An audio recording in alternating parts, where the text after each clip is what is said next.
The night I won the lottery, I was standing in the break room of the hospital, still wearing blood-stained scrubs and a hairnet. I scratched the ticket with a pair of trauma shears, just killing time before my next patient. I never expected it. I wasn't even thinking about it. But when I saw those numbers and realized what they meant, I froze. $500,000. Just like that, my life had changed. I didn't scream. I didn't cry. I stood there, gripping the counter, trying to breathe. I hadn't had a break in 2 straight shifts. My feet were swollen. My back hurt. I hadn't had time to grieve properly since my mother died. And for the first time in years, I felt like maybe things were about to get better. I didn't tell anyone. Not right away. I needed time to think. I drove home in silence. I ran a hot bath. I slept with the ticket under my pillow. It felt sacred, like a second chance, like something only I was supposed to hold, for now. The next morning, I told my brother, Rylan. I shouldn't have. We were sitting in his kitchen. He lives in our mom's old house. He was still in his pajamas, scrolling on his phone while I poured coffee. I told him I'd won something, trying to ease into it. I didn't even get the words out completely before he raised his eyebrows and said, "How much?" I told him. His eyes lit up. Then came the text an hour later. "You won $500,000? Great. Now split it." No smile. No congratulations. No, "I'm happy for you." Just that one sentence, like it was a given.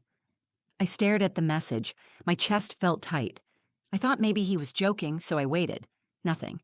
Then he followed it with another. "I mean, be fair, we're family. I helped raise you." I laughed. Out loud. Alone in my car. It wasn't joy. It was disbelief.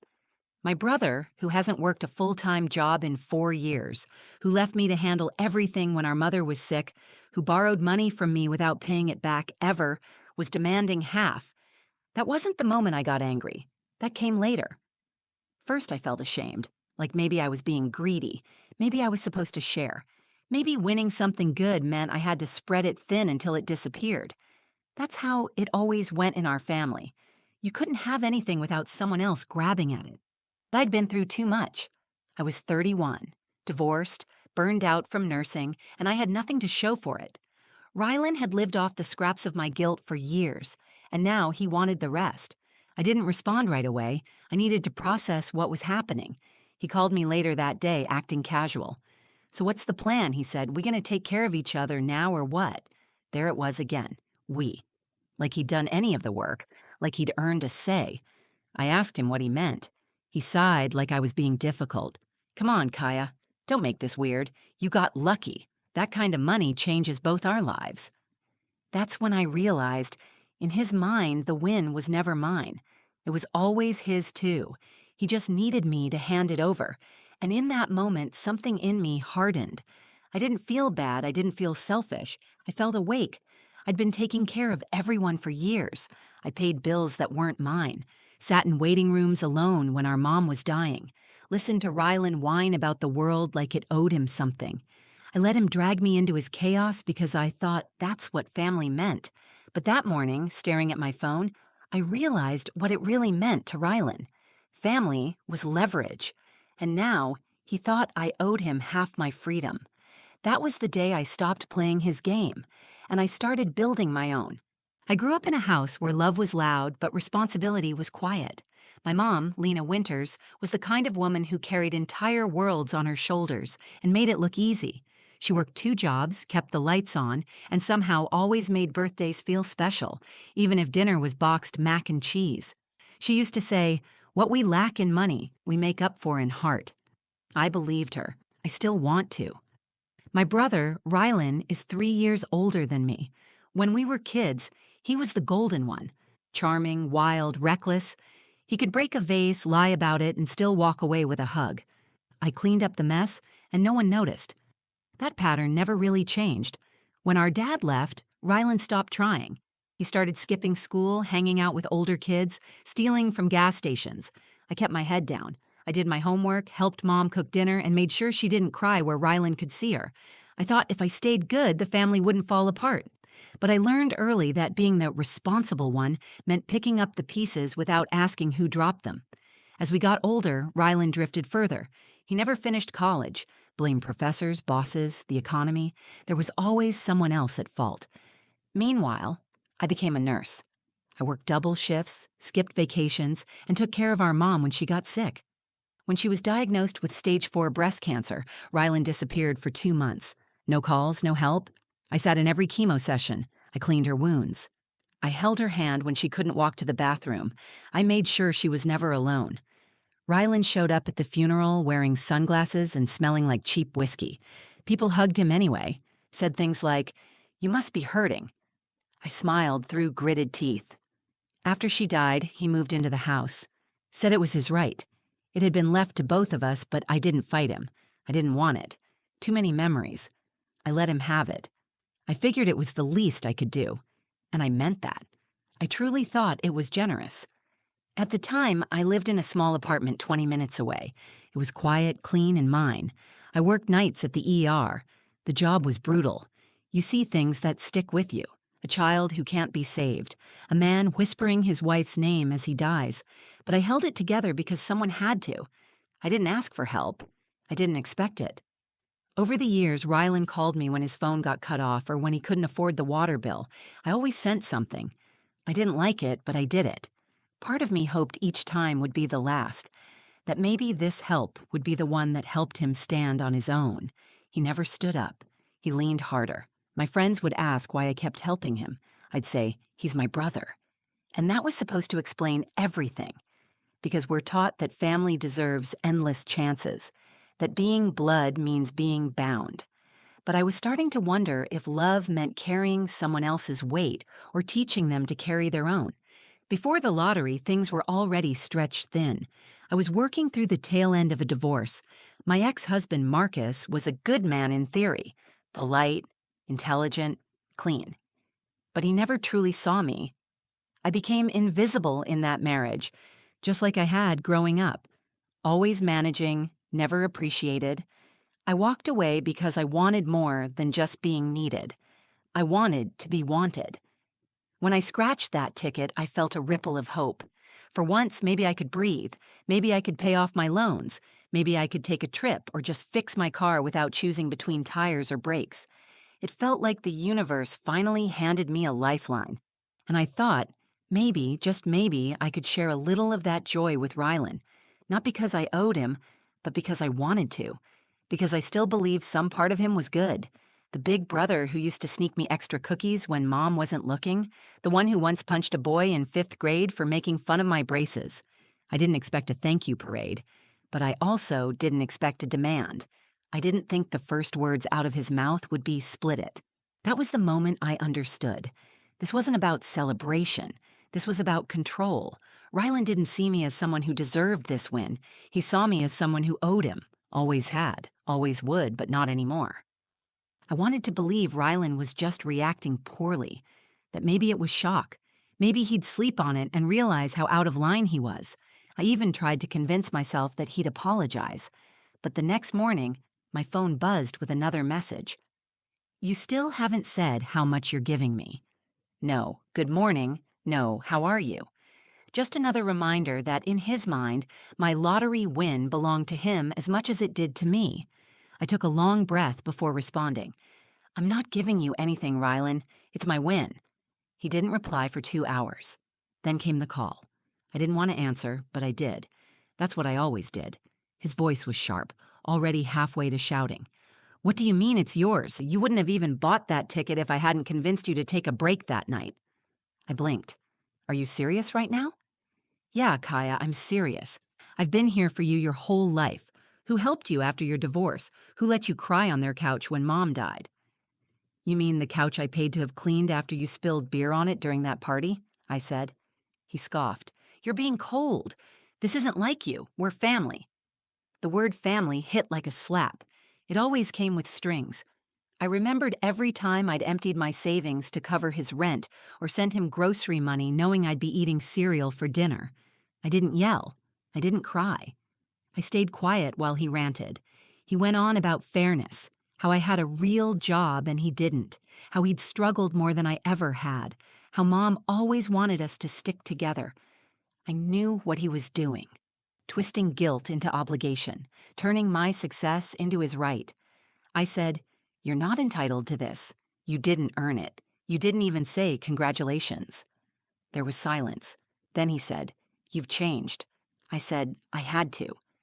The call ended with him telling me I'd regret it, that if I didn't give him what he deserved, he'd make things difficult. I didn't know what that meant, and I wasn't sure he did either. It was the kind of empty threat people make when they realize they've lost leverage. But that didn't mean it didn't get to me. The next few days were awful. He texted constantly, accused me of being heartless. He told our cousins I was hoarding money. He even messaged an old friend of mine from high school, someone I hadn't spoken to in years, and said I was having a breakdown. I didn't respond to any of it. Instead, I sat in my apartment and thought about every time I had said yes when I wanted to say no, every sacrifice I'd made to keep Ryland's head above water. Every time I'd let him weaponize our shared history, he was doing it again. But this time, there was money involved, real money, enough to change my life. And he was trying to make me feel like the villain for not handing it over. I wasn't going to let that happen. One night after a shift, I pulled into a diner and sat in the parking lot with my car running. I stared at the receipt from the lottery office on my dashboard. Then I Googled one simple question: can you buy a house through a tax auction? The search results flooded my screen. One link after another explained how it worked. If a homeowner fell too far behind on property taxes, the county could auction off the title. It was legal, clean, and quiet. I typed in the address of Ryland's house. It wasn't just behind, it was red flagged. 2 years of unpaid taxes. A lien. The county had already scheduled it for auction. I sat there in that parking lot, fingers shaking, and read every detail. He hadn't told me. He probably thought it wouldn't matter, that someone would save him again. Me, maybe, but not this time. That's when I realized I wasn't just holding a lottery ticket. I was holding a choice. I could keep playing the role I'd always played, silent, forgiving, generous to a fault.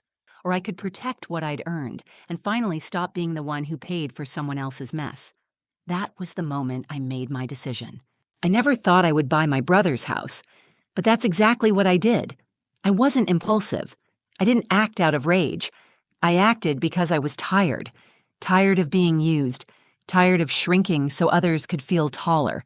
Tired of pouring myself into people who gave nothing back. The truth was, I didn't just want Ryland to stop asking for money. I wanted to stop being the person he thought he could take it from. The county website listed the auction date. 2 weeks. I circled it on a sticky note and placed it inside the kitchen cabinet door where I kept my tea. Every morning before work, I opened it and reminded myself, this is your line in the sand. In those 2 weeks, Ryland continued to text me. His tone swung between guilt, charm, and threats. One message said, "You're going to be alone with your money and no one to spend it with." Another said, "Look, I'll settle for $100,000. That's fair." Then came the classic, "Mom would be ashamed of you." But I didn't respond. I didn't owe him answers. I owed myself peace. I hired a lawyer who specialized in property transfers and tax auctions. His name was Mr. Adler. He was efficient, calm, and didn't ask unnecessary questions. He told me what I needed to do, what documents to submit, how to pay the back taxes, and how to register for the auction legally.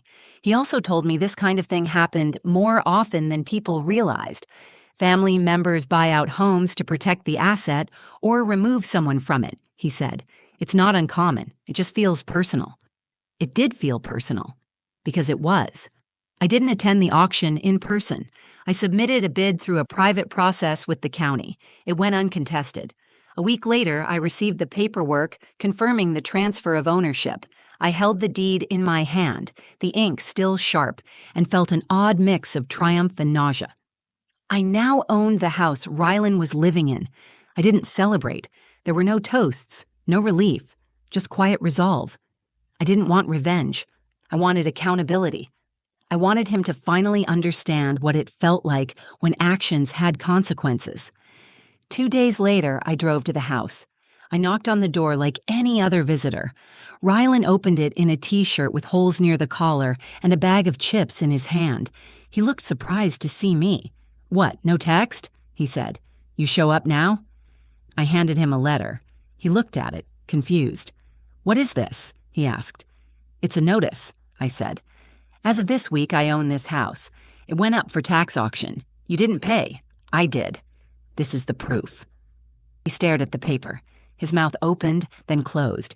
His face twisted into disbelief. "You bought the house? You're joking." I shook my head. "I'm not. I'm the legal owner. I've already filed it with the county." He stepped back. "You're kicking me out?" "No," I said. "I'm renting it out. The listing goes up next week. You can stay in the basement. If you pay rent, utilities, and follow the rules, you're welcome to remain as a tenant."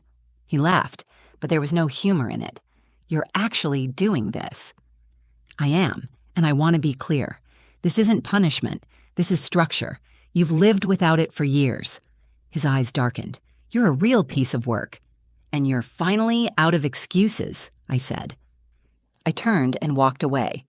I didn't slam the door or wait for a comeback. I had said everything I needed to say. The listing for the upper level of the house went live that weekend.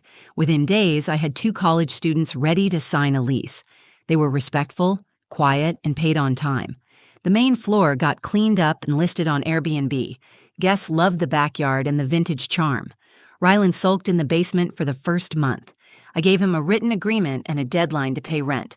When he missed it, I issued a formal notice. He paid the next day. It was the first time he had ever given me money instead of taking it. I wasn't cruel. I didn't mock him. I didn't cut off the heat or change the locks. I treated him like I would treat any tenant, with fairness, boundaries, and zero tolerance for manipulation. For once, I had the keys, and I was done unlocking doors for people who only knew how to take. By the end of the second month, the house no longer felt like Rylan's. It was clean. The front porch was fixed.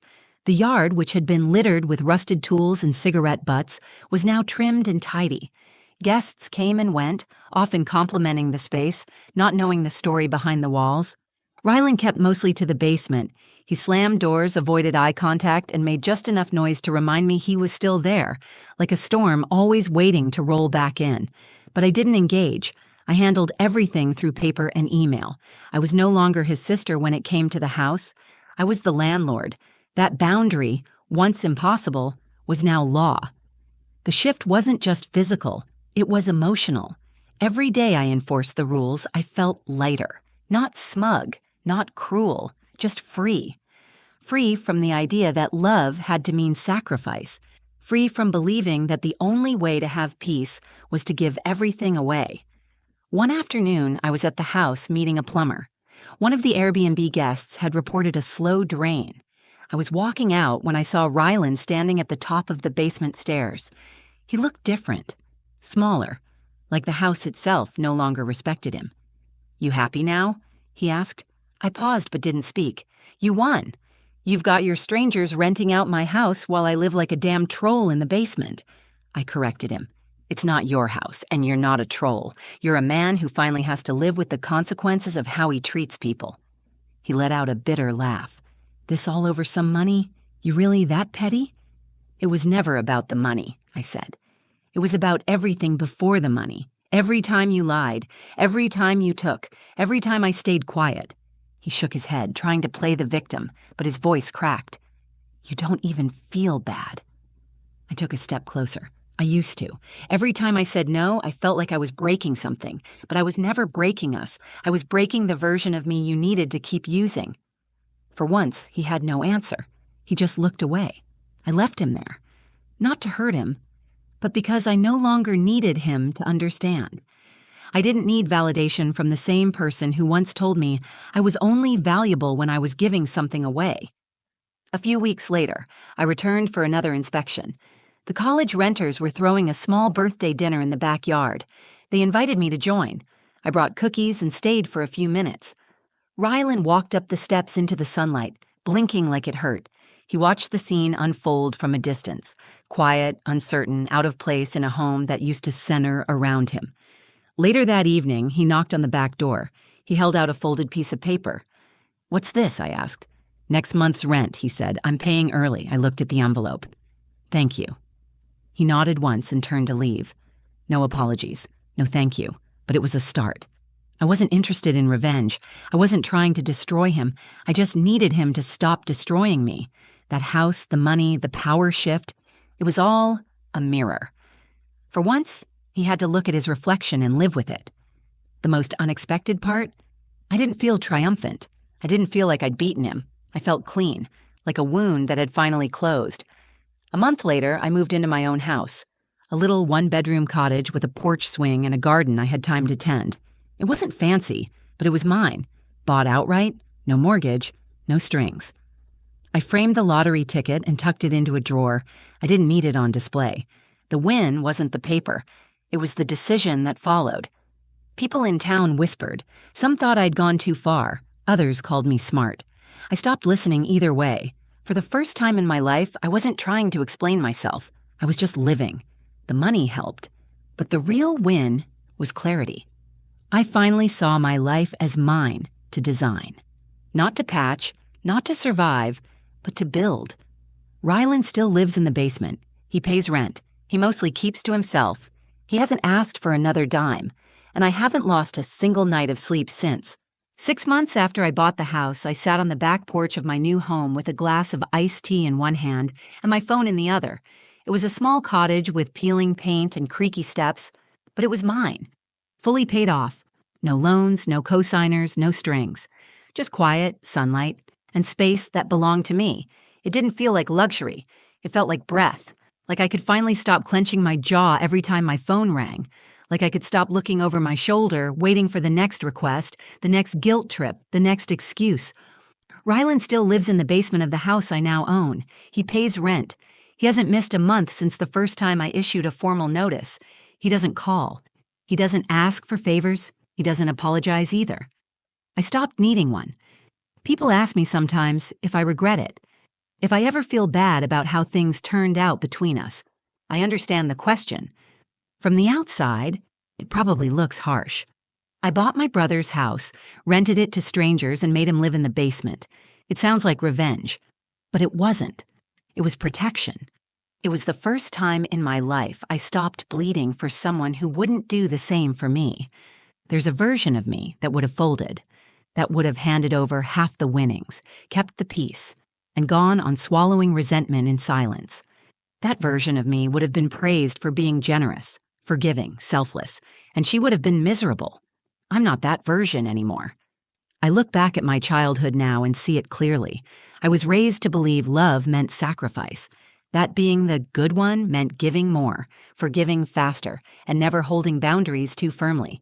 I thought saying no was cruel, that walking away was betrayal, that standing up for myself would make me the villain. But none of that was true. Love without respect is not love. Loyalty without boundaries is not noble. And forgiveness is not the same as access. Rylan didn't hate me because I won the lottery. He resented me because I stopped letting him control the terms of our relationship.